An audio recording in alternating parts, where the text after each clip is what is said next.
Okay, good afternoon, everyone. We are very happy to see you again in this fifth module of the SamoSafer online school on MSR technology.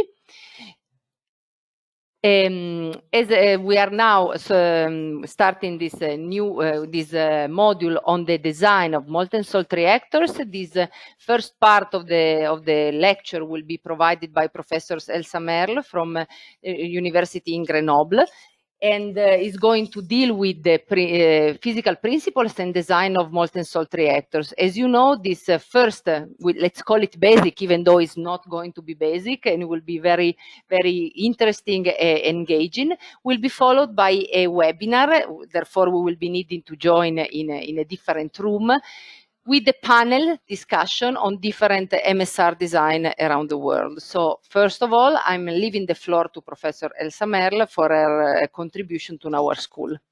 Please. Thank you so much. You hear me? Okay. So thank you so much, everybody. To present you some, let's say, basic physical principles leading to the design of molten salt reactor. And so let's start. I will start with a brief presentation on history of MSR.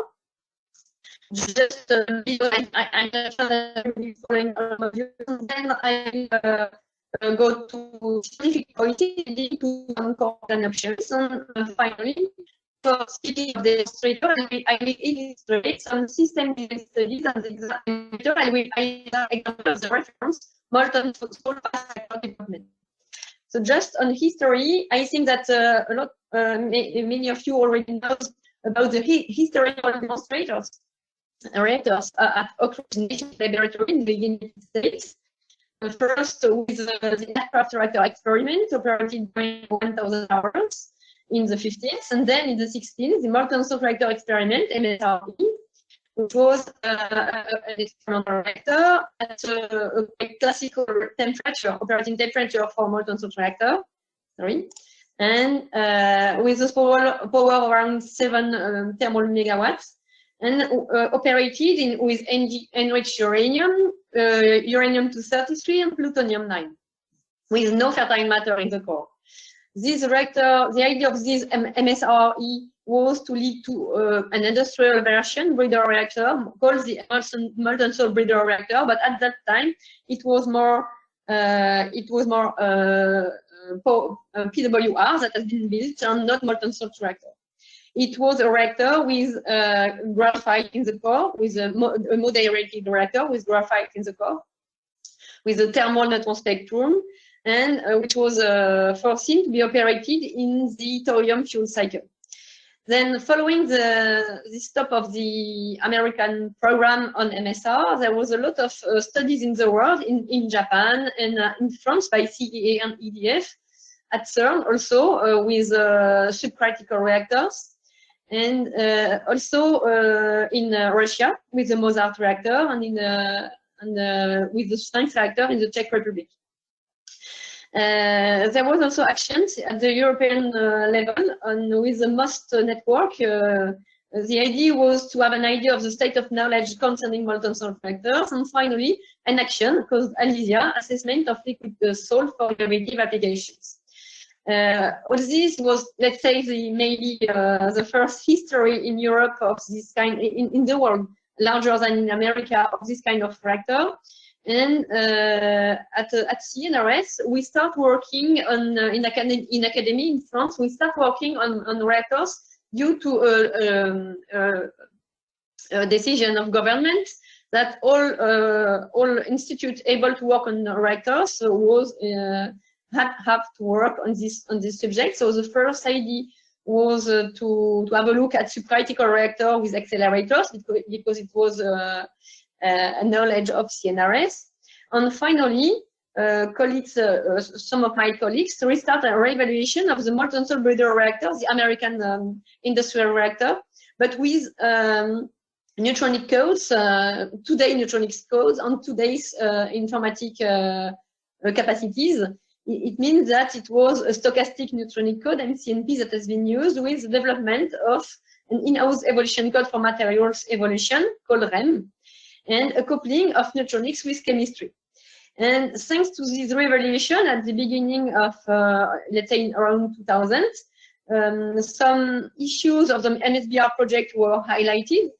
For example, not so good feedback coefficient, new to positive, positive void coefficient, and a processing of the fuel because of the thermal spectrum. It was mandatory to process some cubic meters of fuel per day to be able to operate the reactor. So it was not realistic. And finally, there was some problems related to graphite in the core due to the lifespan of graphite and to the storage and reprocessing and also fire risk. And then arriving to this, the idea, we have two ways. Either to take the MSBR and to correct each of the problems one by one, or to start with a blank page again, and with the rules of 2000 and not of the 16th. It means in the frame of the Generation 4 International Forum, and with requirements that have been defined for Generation 4 reactors. So in the frame of the GIF, 6 concepts have been selected in at the beginning of this century. Sorry.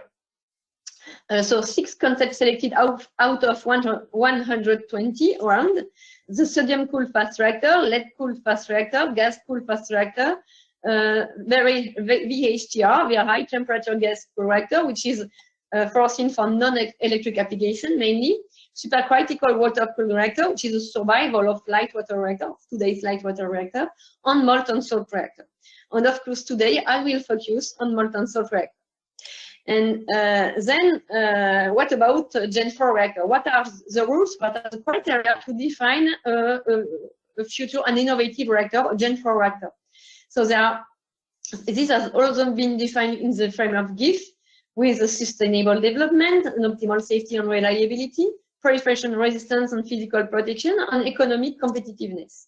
If we decline more precisely, the sustainable development is availability of the system and of the resources, minimization of the waste production by recycling of plutonium and minor actinides and minimizing industrial waste, by deployment capacities able to lead to new cycle, fuel cycle and new reactors, by minimizing the initial fissile inventory, and also having breeder reactor, and also the availability of the initial fissile matter. You need matter to start initially, even a breeder reactor that will produce its own fissile matter. Also, optimal safety and reliability. It means that we have to reduce the initiators of accident incidents, to reduce also the risk and consequences of core damages. So inflammable matter in the core have to be avoided, no high pressure, to minimize reactivity margins in the reactor, and to have excellent safety coefficients. This will be seen in the last module of the SAMO Safer Summer School, so I will not insist on this point. And then, after having this criteria, what we choose to define an optimal molten salt reactor was to cross this GIF criteria with the possibilities of a liquid fuel reactor. So the advantages of a liquid fuel is an homogeneity of the fuel. When the liquid fuel is also used as coolant, which is not the case in every MSR, but when the fuel is used as coolant, the heat is produced directly in the coolant, in the heat transfer fluid. And it's possible also to change the geometry of the fuel passively with one configuration in the core to produce electricity, and one configuration in some storage or dedicated tanks with a passive cooling system. Also, it's possible to reprocess the fuel without stopping the reactor. It means that you can manage, have excellent management of the fission product that can damage the neutronic and physical chemical characteristics of the fuel. And also, you don't need reactivity reserve. You can add matter during reactor operation to adjust the operation of the reactor. And of course, when you have a liquid fuel, you have constraint to this liquid. You need a melting temperature not too high, but a very high boiling temperature. You need a low vapor pressure to avoid extracting elements without choosing to extract them. The fuel has to be transparent to neutrons. When the fuel is the coolant, you need good thermal and hydraulic properties. You need a liquid that is stable under radiation with a good solubility of what you want to put in it, fissile and fertile elements. And no production of radioisotopes, hardly manageable, and also with solution to clean and to control the fuel. And when you cross all these constraints, you only have two choices as a liquid fuel. It's what we call molten salt. Molten salts. It means fluoride and chloride salt fulfill all these constraints, and it's why the liquid fuel reactors are called molten salt reactors. And so we have the GIF criteria, we have the advantages of a liquid fuel, and now we cross them to define an optimized reactor with a liquid fuel. But maybe before that, we can ask us a question. Why do we design a reactor? You can design a reactor, but you cannot use one reactor for each application. So the idea to define an innovative reactor is not to define one reactor and to see, can I use it to do that or that or that? No, it's not possible. You need first to define why you want your reactor. You can burn waste, produce electricity, do space propulsion, heat production, radioisotope production. It's different application, and for each application you have dedicated specifications. Once you have chosen your objectives for the reactors, then you can start the design. Then you can select a reactor concept with qualities coherent to the specifications and see how you have to adapt the specifications to fulfill the objective.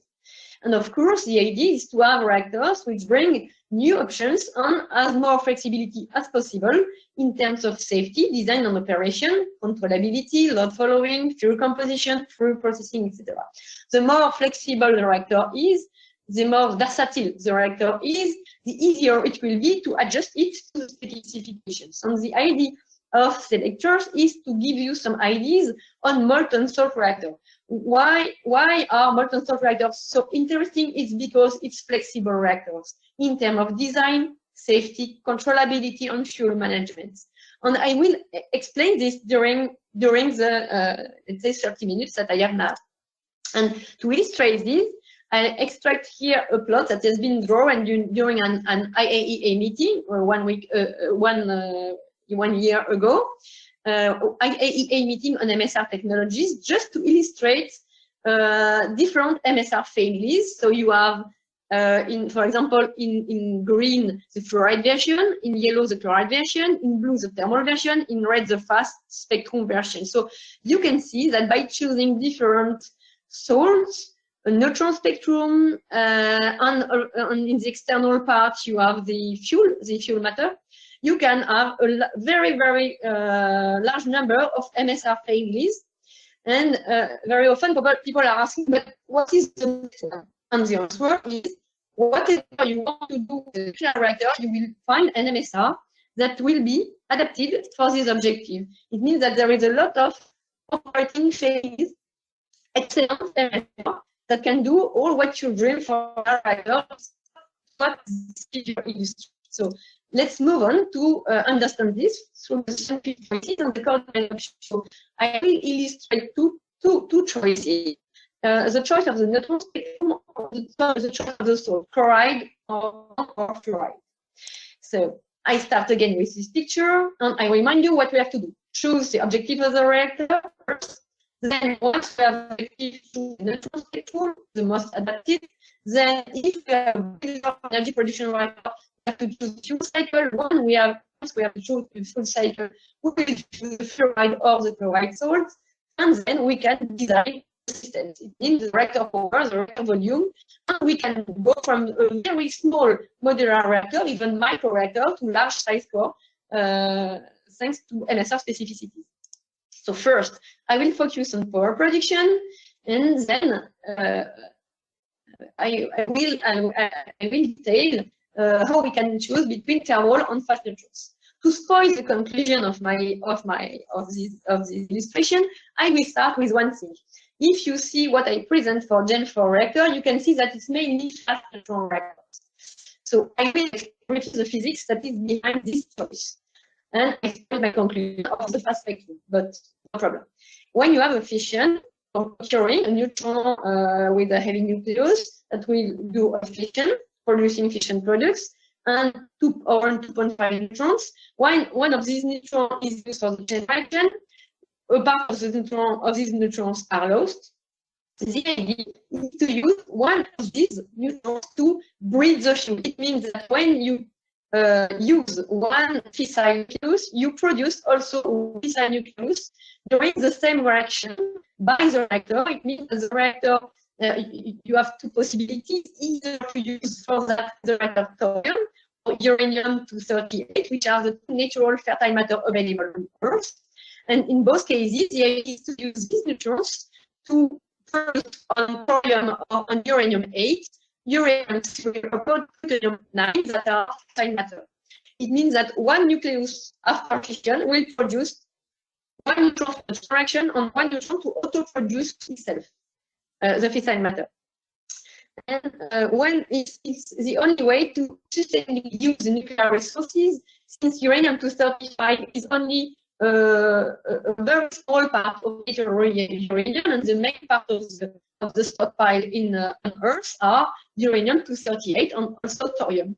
And when you use uranium-238 and thorium, you can produce nuclear fission nuclear energy during millennium and not only during centuries. So it means that we have a really sustainable way of producing energy if we use this breeding. And we can what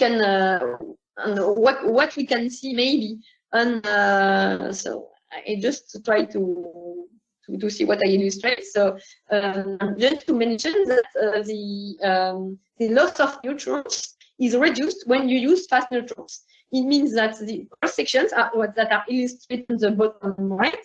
You can see the cross section that I represented, the probabilities of reaction of a neutron in the core are double logarithmic scales here. It means that when you have neutrons on the right part of the plot, it's fast neutrons, they are very only weakly interacting in the reactor. It means that you don't lose a lot of neutrons in the reactor, so you can save neutrons to do this breeding if you have fast neutrons. The second part is that a lot of matter in the reactor, plutonium and minor actinide, a lot of isotopes of this plutonium and minor actinides cannot be used as fuel in a reactor where you have slow neutrons. Because in slow neutrons, only one nucleus on two are able to do fission. You can also see this on the plot that I displayed in the bottom right. And you can see that, for example, for americium-241, you have in plain lane the fission, and in dotted lane the radiative capture. It means that the dotted lane leads to lose the neutrons, and the plain lane leads to a fission. And you can see that on the left of the plot, the neutrons are being captured without producing anything for this blue thing, and on the right, you can see that the plane is above the dotted line. It means that many fissions that occur. It means that if you want to efficiently fission elements, or more precisely to have a ratio of fission over capture that is very high, you need to have fast neutrons. And because to this, if you use fast neutrons as produced during the fission, all heavy nuclei are able to fission, and you limit the natural losses. So it's why a lot of Gen 4 reactors are fast neutron reactors. Of course, we have consequences to use fast neutrons, and because a fast neutron is flying on meters, and not centimeters, as in the current reactor. It means that the neutrons can leak out of the core. So you have to add what we call fertile blanket all around the core to catch these neutrons for breeding. Also, when you have fast neutrons, it's not good for materials. You have more irradiation damages to materials. So there is, I think that you already have elements on mechanics on this point. You will have things on in the safety part. And of course, you have also an impact on safety, because for the expert, that's here the lecture of Sandra on neutronics, the fraction of delayed neutrons is reduced. The reactor is more nervous and more complicated to drive, to operate, and you also have a less good feedback coefficient when you have fast neutrons. It's why we use thermal neutrons in present reactors. So what about MSR? It's common on Gen 4 reactor, but what about MSR? So one student, Ludovic Mathieu, our colleague, did a study of MSR in the thorium fuel cycle.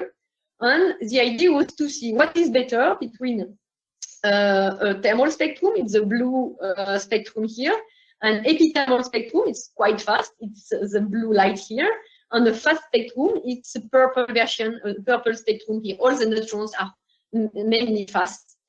And how can we check this? So you take graphite in gray here, you take fuel salt in yellow, you fix the core volume. It means that the yellow part is fixed, is constant in the three configuration that you see on the left. And you just change the amount of gray part of graphite. In the bottom part, you have a lot of graphite. In the medium part, you have medium part of graphite, so of moderators that will slow down neutrons. And in the upper part, there is no graphite anymore. Only yellow elements and only fuel cycle. It's only fuel salt. So it's a fast cycle. And then for these three configurations, the idea was to check the neutronic behavior of the reactor. So neutronic behavior means what? It means it means feedback coefficient. It means how the reactor is auto-stabilizing in case of perturbation. And for that, you need negative feedback coefficient. To what we call good feedback coefficient or negative feedback coefficient. And you can see that here, the dotted, the part with the red things are not correct. We cannot accept a positive feedback coefficient. Indeed, this part in the thermal, so on the left, you have a lot of graphite. On the right, not that many graphite. It means on the left, you have the thermal neutrons, spectrum neutrons. On the right, you have a fast neutron spectrum. And you see that for the thermal to epithermal neutrons, the feedback coefficient are not acceptable. It's not possible to keep these configurations. Then the breeding ratio, as I mentioned, you want to auto-produce fissile matter in the core. So you have to have a breeding ratio larger than 1. It means that you produce more than 1 fission nucleus when you eat 1 fission nucleus and you consume 1 fission nucleus. And as you can see on the left, you cannot produce enough. The breeding ratio is too low because you have to take into account the fuel cycle, the thorium fuel cycle, with a neutron balance that is better for the very thermal or very fast spectrum. It's the dotted line. So it's good on the left and on the right and not in the middle. But when you're on the left, you have a lot of graphite in the core, and graphite are capturing neutrons.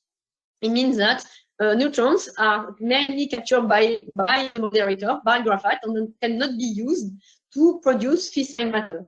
So it means that the thermal part, the left part, is not acceptable from this breeding criterion.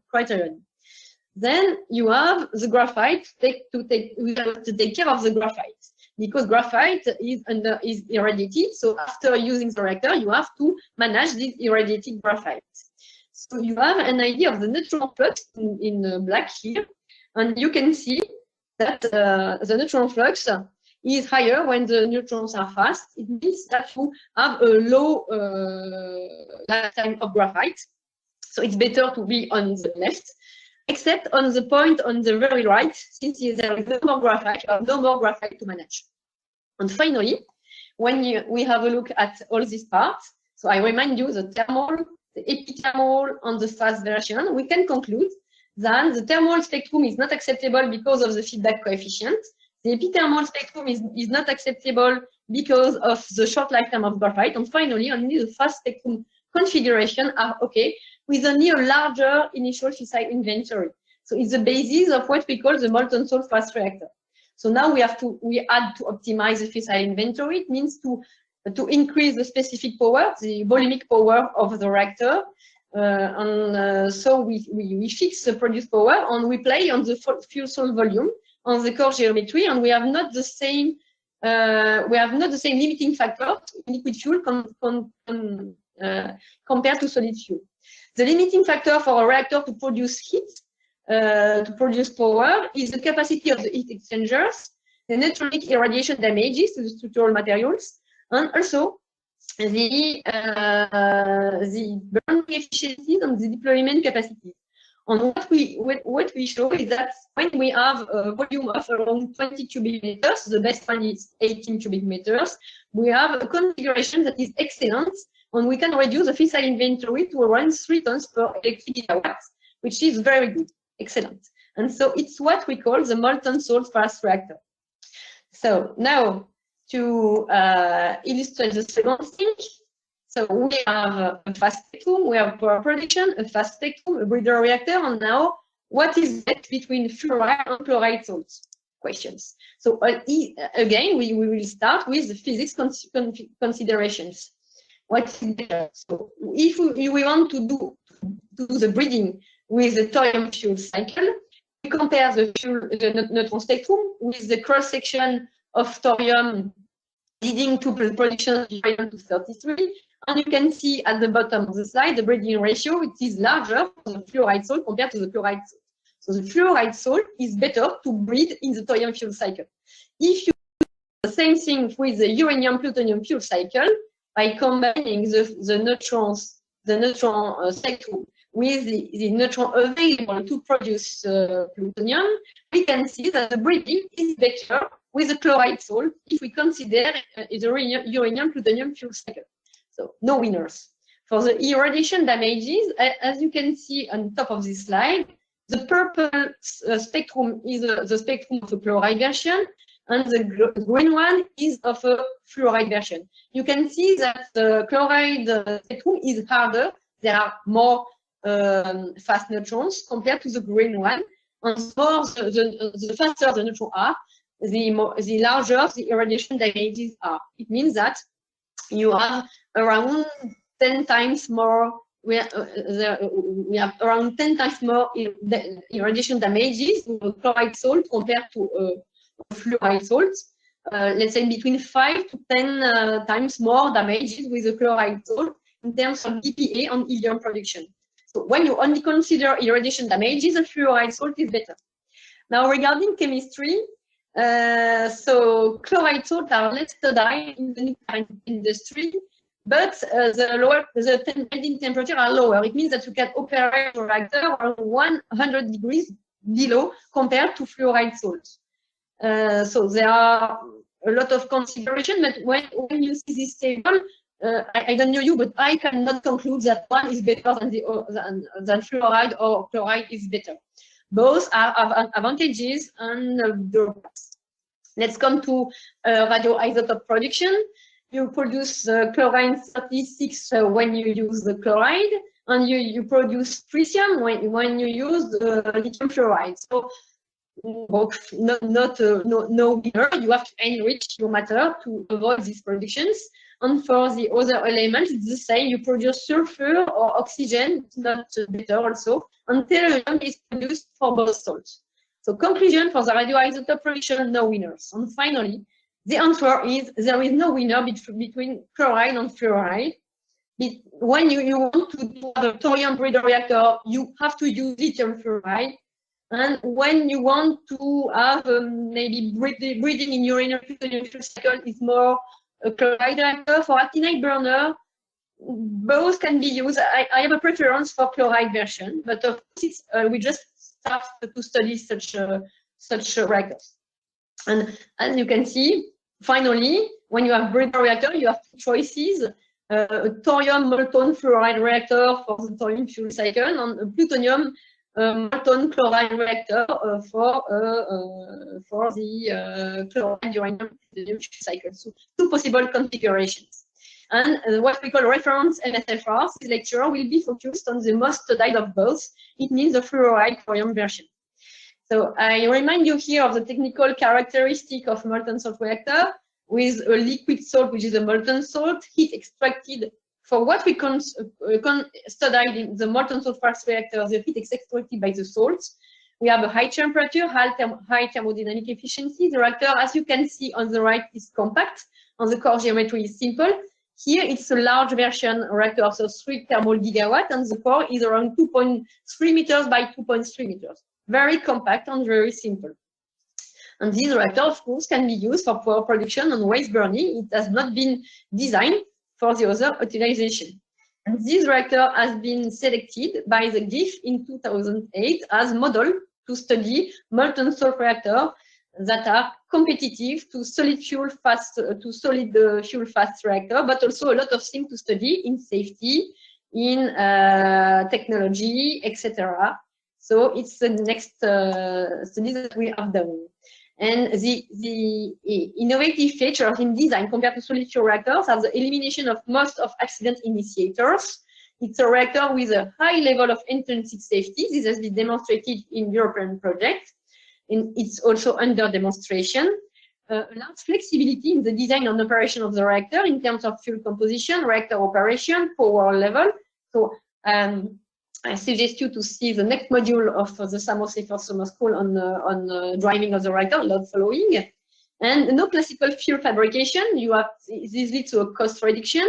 It's easy to add elements, for example, minor actinides in the liquid to burn them without having to produce cladding, assembly, etc. And at CNRS in France, we are studying maybe 4 versions of MSR, 3 fast spectrum MSR, the reference MSFR. And here the idea was to identify the physical and chemical limits of the concept to define the acceptable scientific configurations. So we are studying this maybe around 20 years now. A version, so it's a large version breeder in the plutonium fuel cycle. And now we are studying a uranium-plutonium fuel cycle with a chloride salt. It's the thesis of Hugo Pitois. Or a small modular reaction is the PhD thesis of Thomas Hornet between Framatome and CNRS, just started. And also a converter version, which is using minor actinides as fuel and plutonium, chloride version, with the PhD thesis of Laura Métivier. And also CEA in France is developing the Aramis concept to study this in a national program. And one thermal version, just to say that thermal is not bad. For example, for nuclear space production, the thermal version that will reduce the irradiation damages to the materials is better. For example, the PhD thesis of Nicolas Rey Tornero under working. And now I arrive to system design studies. So just to illustrate 3 small studies on the reference MSFR. So I remind you of the reference MSFR. Liquid circulating fuel. You have here a view of the fuel circuits. A thermal yield of around 45%, fast neutron spectrum, and the fuel is the coolant. And now you remind that you don't have only the core, the fuel circuits, but also the whole reactor with the intermediate circuit, the thermal conversion circuit, draining and storage tank, processing units, etc. It's a complex system. And we are working on this complex system with multidisciplinary expertise in reactor physics, chemistry, safety, design, materials, and collaboration, national, European, and international frame. It's very important. We are working all together. And what are we doing all together? So first, for example, I list here something that you already see in the lectures of Fabio Rubiolo, the specificities of MSR impacting the reactor design, safety, and operation in terms of the liquid fuel, parts circulating in the core vessel but out of in the heat exchangers, no control road, possibility of fuel draining, etc. And this leads to the need to redefine, to design definition, to the development of simulation tools dedicated, definition of normal operation procedure, safety evaluation dedicated, and safety approach. I will focus today on the first point. On the fourth last point will be the object of the 2 next Samosafer Summer School modules, so in November and December. So let's I invite you to have a look at these modules, also very interesting. And so I will focus on the design definition. So at the beginning of the story, we have this kind of thing for the MSFR. A lot of pipes, a lot of circuits, fiber.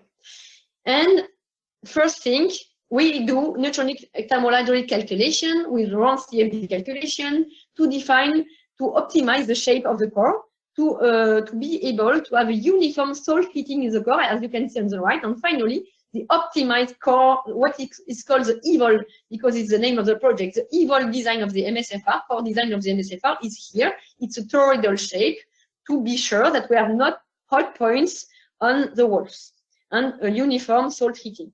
And then you can see that it's better. And then we combine this study and the study of accident called loss of liquid fuel. Because of the complexity of the structure and the multiple connections on pipe, it was the potential leakage in the first design was very possible and to be avoided. To avoid this, we move from this design to what you see on the bottom right. It's one vessel in gray.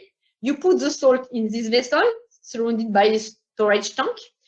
In this vessel, you have the fuel, and then you put sectors in this vessel. So the fuel is not going out of this vessel. You put sectors, what we call circulating sectors, and each sector include a pump and the intermediate heat exchangers. So the idea is that you put all these elements, all these sectors in the vessel, and then you are able to cool everything without having pipes of salt going out of the core vessel. It's very important. It's what we call the integrated MSFR design. We suppress pipes and then we suppress leakage. Want to be sure that, for example, there is a leakage on the core vessel, you put collectors, you put a corrector below the core, and then going to, with a draft, to an emergency draining system that will be able to store and to cool the fuel passively in case of emergency. So when you go from this principal scheme to a more precise thing, you have here a CEO drawings of the MSFR with you see the core here on all the systems, the cold leg, hot leg, purification system, etc., heat exchangers that are in place, and now we can visualize correctly the reactor. So this has been done by our colleague of CEA. And if we do the same now for the emergency draining system, so what is the problem? When you stop the reactor, as you see in Fukushima, it's still heat is still produced, decay heat. You have here calculations by the PhD thesis of Maria and by Hugo and Lydie Gio in Nantes. You have calculation of this decay heat during after stopping the reactor, and what you can see is that you have to extract this heat even after the reactor is stopped, it's shut down. So it's very important. So you have two things: a normal situation or an emergency situation. For the emergency situation, it means that you are not allowed, you cannot cool correctly the fuel, so you have a problem. So you have to drain the fuel passively. You just open the valves, and then you can drain the fuel out of the core to a system dedicated to that with a non-critical integrated geometry with passive cooling. It was the emergency draining system, and you can also have below this emergency draining system a core catcher. The emergency draining system is reversible. When the fuel goes to the emergency draining system, you can restart your reactor once you repair everything, not for the core catcher. And then, if everything is okay, in normal situation, you stop the reactor, you are able to extract heat with decay heat extraction systems, which are designed here. Also, you can maybe, in case of maintenance, extract heat normally to normal storage tank. And these systems that you can see here, as also been drawn at CAO drawing, so you can see here all the passive extraction systems that is being implemented in the fuel circuit without draining the reactor. You can cool even if you lost the intermediate circuit, for example. It's all foreseen, and the design is undergoing in the Samosifar project. So I will illustrate one, I think, one more thing, and I will focus. I will switch the deployment scenarios before going to the final part, the processing unit. If you want to have breeder reactor, you have to extract the fissile matter produced. So you have to process your fuel. The fuel processing is mandatory for a breeder reactor. So why do you extract fission products? To keep good neutronic properties, or to control that the salt is clean, that nothing is, you have no precipitation, and no corrosion, no deposition, no erosion. So you have to clean the fuel. There is two parts. There are elements produced in the reactor that are non-soluble, then you can put bubbles, for example, to catch them in the fuel salts. And also you can take some liters of salt and to put it in a processing unit. Either on site, it's possible, or maybe something as La Hague in France, elsewhere, or you can also clean your salt every day, every week, or you can choose to clean the salt every 10 years, depending on how you design your reactor on white. For small modular reactor, I think that it will be located elsewhere. For larger reactors, it will be located on site, I think. You have a flexibility on the choice on how to clean the fuel. It's very important for MSR. And just to see how we evaluate this, when we clean the fuel, we extract elements. So it's called the Bateman equation. The Bateman equation is saying for one given nucleus, you can produce it or extract it. You can produce it by reactions, by decay, or by chemistry. You can add on extract element. It's these equations here that is being solved. And for a molten salt reactor, it's quite more complicated because you include the cleaning in the evolution in the core of the reactor.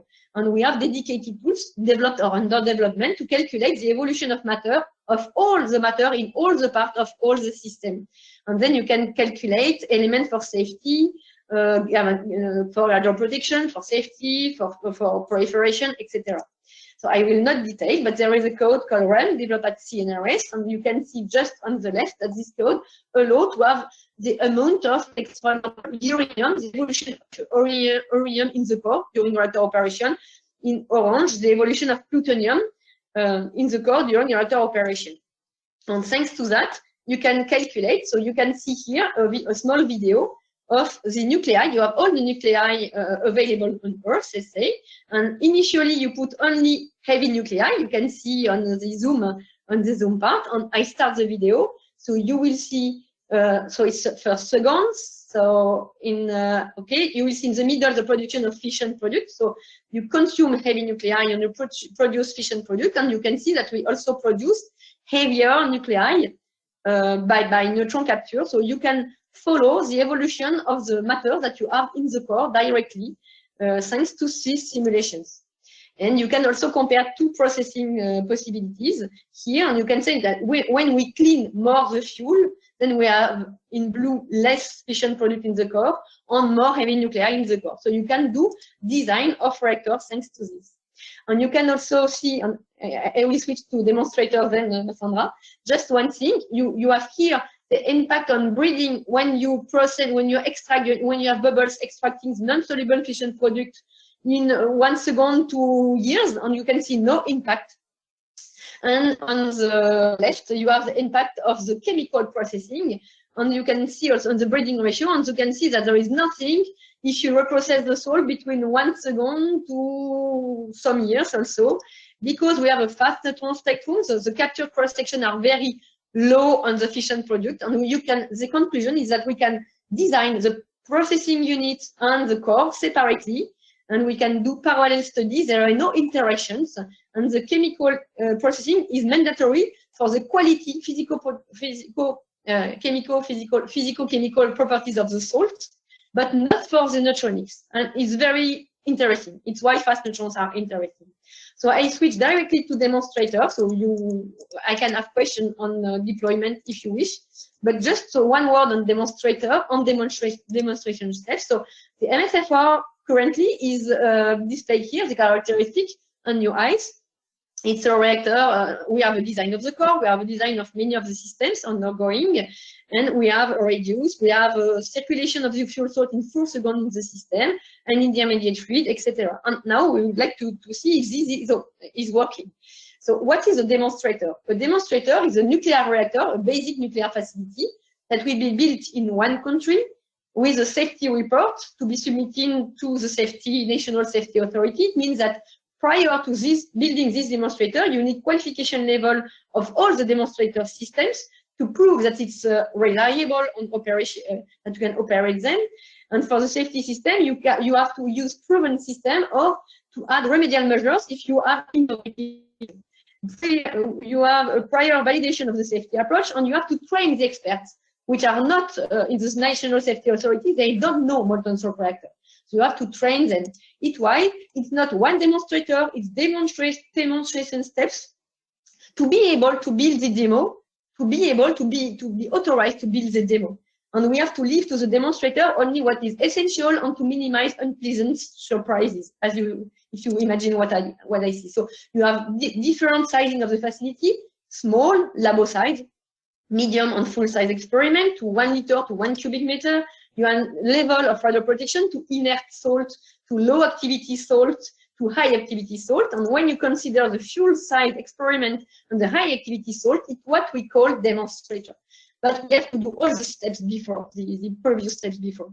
And just one last thing, a demonstrator is not a small modular reactor.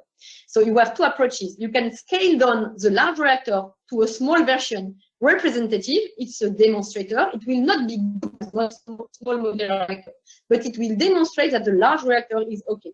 Or you can design directly a reactor with a specific or a total power reduced, so volume reduced, with dedicated objective. It's what we call small modular reactor. But just to mention that a small modular reactor is not a demonstrator, even if they are both small, but that's all. And just some ideas on the demo of a possible power demonstrator of the molten salt fast reactor. But if you are interested, we have PhD theses, we have studies, and we are working on that with our European partners. So, to conclude, MSR activities in the world, to introduce the webinar, you have here an examples of programs, teams, and startups in various countries. There are some interrogations because it's my dream for programs in France, for example. But you have an idea, and currently there are European projects, the SAMOSAFER one, which is finished, the SAMOSAFER one, which is undergoing, working on severe accident modeling and safety assessment for free fuel energy reactors. And we are working on the trend of the GIF, Generation 4 international program, and also IAEA with meeting on the technology of MSR. And we just released one month ago a preprint of a technical report series on the status of molten salt reactor technology. So MSR is very interesting. I think you are here because you are convinced. It's a breakthrough innovation. It means human resources and financial investments to prove them, to build them, to design them. And there are demonstrators in China and are building, in the United States also. I think we will have more detail. A very important interest in Russia, in Canada, and I am sure that MSR will be deployed in the next 5 to 10 years. So we will see. And thank you for your attention.